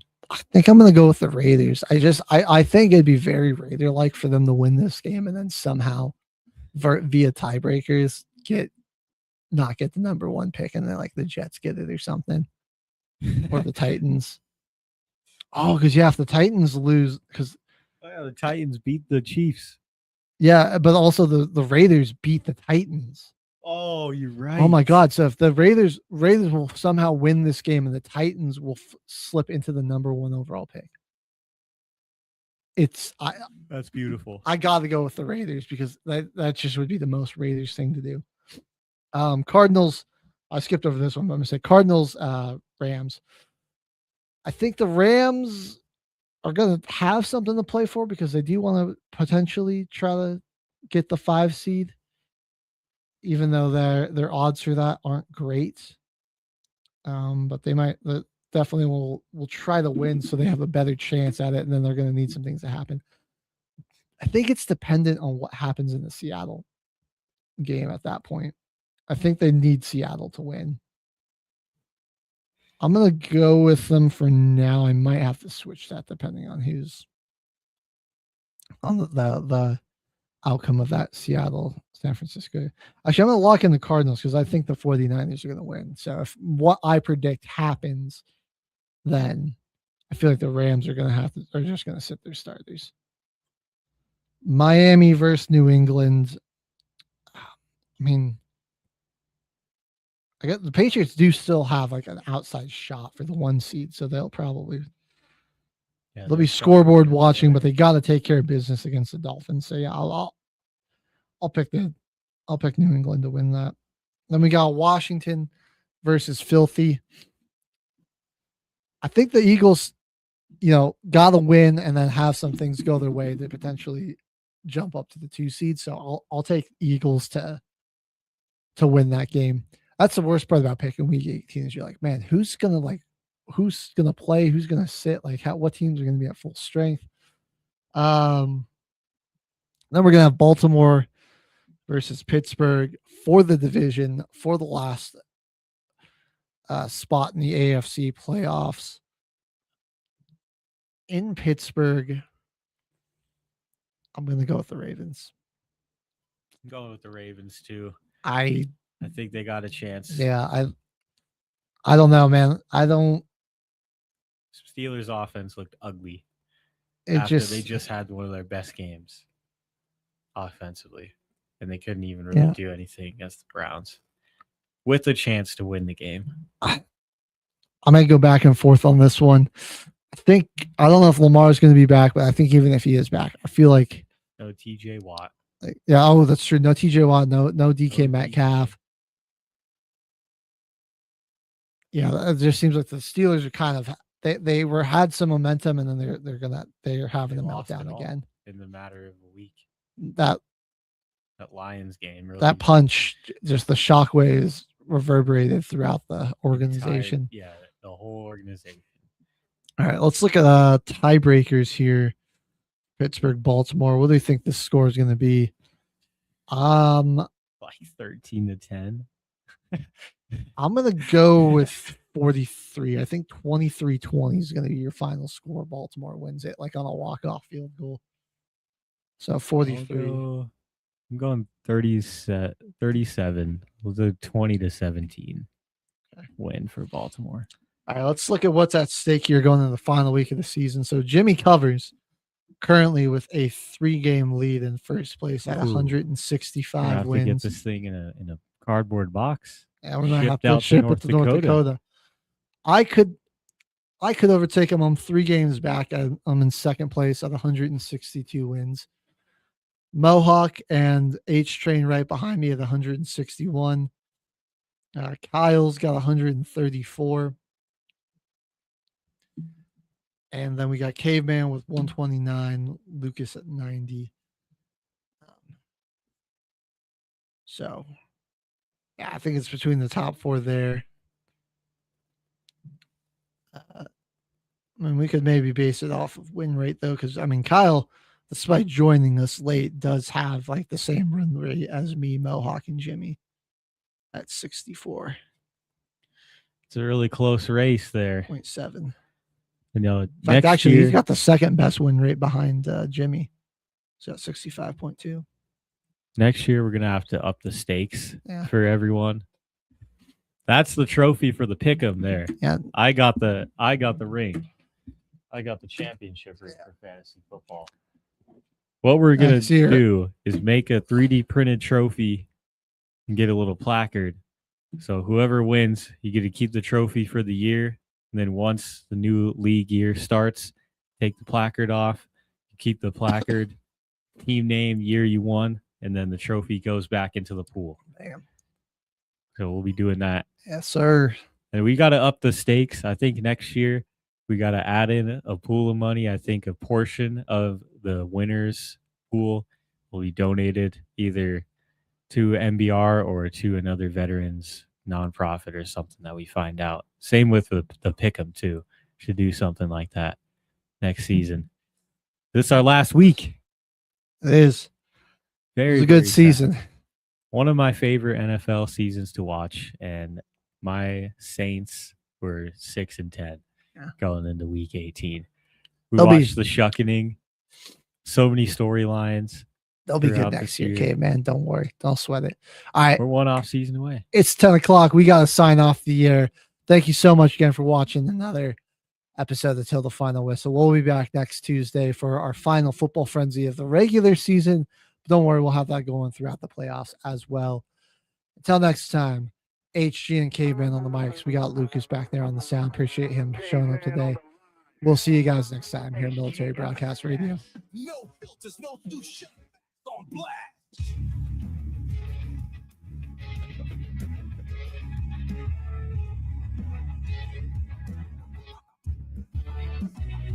I came from the cave with a mic in hand. Drop stats so hard they ban my brand.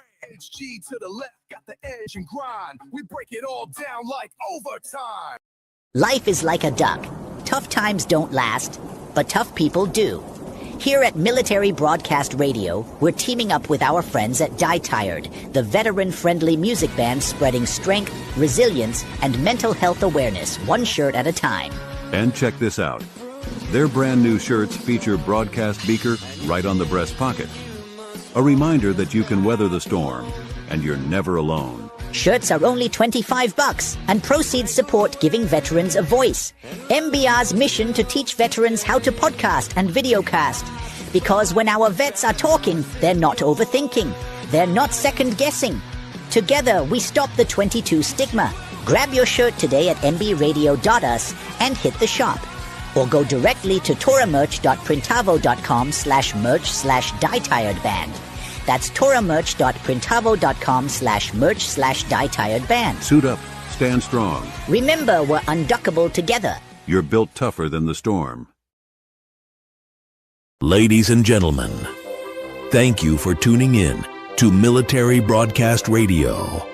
As we wrap up today's show, we want to remind you that the podcast of today's episode will be available right after we go off the air.